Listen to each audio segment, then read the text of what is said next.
बम factory और दल की गतिविधियों को अंग्रेजों की नजर से बचाए रखने के इसके विश्वसनीय सदस्य भगवान दास माहौर और गजानन पोद्दार को उच्च शिक्षा के नाम पर झांसी से ग्वालियर लाया जाता है और क्रांतिकारियों की योजना के तहत उस समय के प्रसिद्ध विक्टोरिया को वर्तमान में MLB कॉलेज में BA के छात्र के रूप में भर्ती कराया जाता है।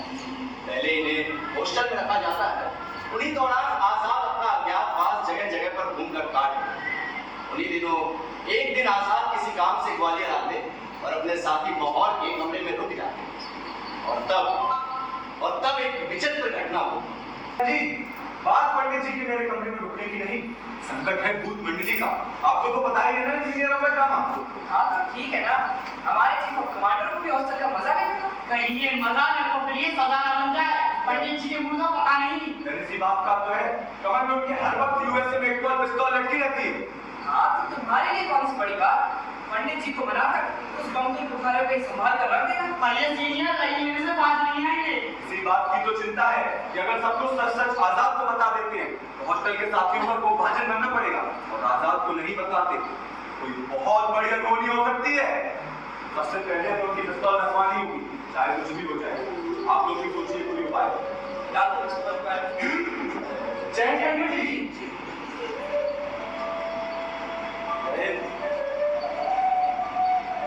क्या बात है, आप लोगों में तो हॉस्टल की रोटियां निकलने लगी। आइए पंडित जी आइए। मैं क्या कह रहा था पंडित जी कि आप भी तो बुलाई लीजिए हॉस्टल की रोटियों का। बात तो ठीक है, बस आप लोगों को तकलीफ नहीं होनी चाहिए। पंडित जी तकलीफ आपसे नहीं, लेकिन आपके बमतुल बुखार हो सकती है। भाई ये तो हम अपनी जान से ज्यादा तैयारी पंडित जी, हॉस्टल वाला माहौल है, आप इसे मेरे बक्से में संभाल के रख दीजिए, ये वहां बिल्कुल सुरक्षित रहेगी। नहीं माहौल, ये आजाद के पास और आजाद के पास पूरी तरह सुरक्षित। फिर भी पंडित जी, पुलिस वक्त बेवक्त हॉस्टल में तलाशी लेती रहती है और फिर पिस्तौल को ले लेना ठीक नहीं। माहौल को से आपके सामने भी रहेगी। ठीक है माहौल, ये अपनी जान से ज्यादा तैयारी है, तब तक तुम्हारे बक्से में रहेगी। ठीक है पंडित जी। पंडित जी मैं क्या कह रहा था कि इस विषय का विस्तार से चर्चा बाद में करते हैं। अभी आपने स्नान किया है तो कपड़े वगैरह बदल लीजिए। जय हिंद। जय पंडित जी। एक काम तो बहुत अच्छा हुआ कि हमने पिस्तौल रखवा ली। अब बस किसी तरह में पंडित जी को कमरे में सुलाना होगा। क्या हम इस तरह सीनियर्स को रोक नहीं सकते? सीनियर्स नहीं मानेंगे, बस हमें पंडित जी को कमरे में सुलाना ही होगा। इस बात का आप लोग बिल्कुल ध्यान रखें। पंडित जी कैसे मानेंगे माहौल? कुछ भी करना होगा, वरना बहुत गड़बड़ होने वाली है। वो बहुत गर्म मिजाज है। ये तो समझ नहीं आ रहा है किस तरह उन्हें रोका जाए। क्या होगा, होने वाला है कुछ अनहोनी हो गई तो? अरे बहुत बड़ी अनहोनी हो जाएगी। नवाज भाई कुछ नहीं पंडित जी, बस यूं ही जगह चल रही है। कुछ नहीं पंडित जी, बस माहौल आपके कमरे में बहुत मस्त यहाँ अच्छी चल रही है। बाहर मच्छर सोने नहीं देंगे। मैं तो कहता हूँ अंदर ही सोने जाए कमरे में।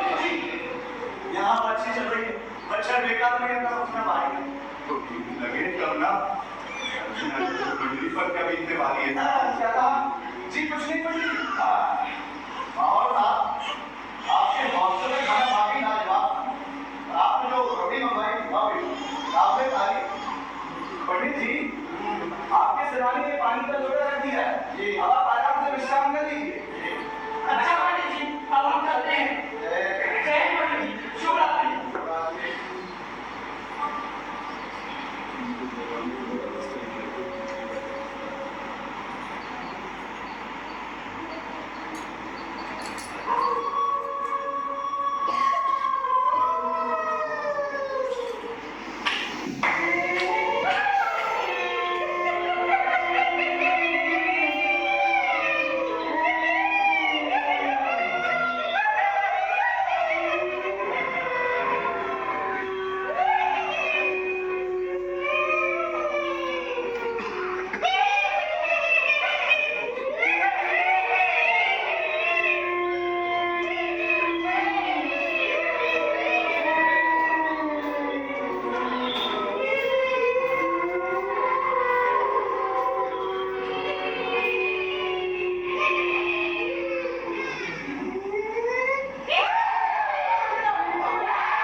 जिंदगी का ड्रामा।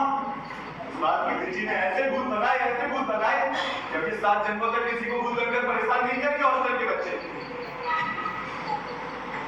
हॉस्टल के बच्चे? जी पंडित जी, गजब हो जाता माहौल। थोड़ा तो बताना चाहिए वो सब हॉस्टल के बच्चे हैं। हमें लगा सामाजिक तत्व है जो पढ़ने लिखने वाले बच्चों को परेशान कर रहे हैं। पंडित जी को सभी बच्चे अपनी गलती के शर्मिंदा है और आपसे माफी मांगना चाहते हैं। अरे माफी हमें मांगनी चाहिए बच्चों से। इन सब की चाहते हैं आपके ये साथी भगवान दास माहौर बता सकते थे ये हमें। पंडित जी मैं कुछ बोलता उससे पहले ही आपने अपना गमछा क्यों घुमाया? इस सारे भूत बिस्ते नजर आए। कोई बड़ी अनहोनी ना हो, इसलिए आपसे डिस्काउंट लगवाई थी। खैर जो भी हो, हमारा रहना यहाँ ठीक नहीं। जरूरी है ठिकाना बदलना। हमें तुरंत ही शहर में मकान तलाशने होंगे। और सब में हमारी मदद करेंगे हमारे साथी विश्वनाथ वैष्णव पायल जी। क्या दादा वैष्णव पायल? हाँ मतलब आपके बच्चे? हाँ, हमारे बच्चे। आप लोग तैयार हैं? जी पंडित जी। जय हिंद। जय हिंद पंडित जी।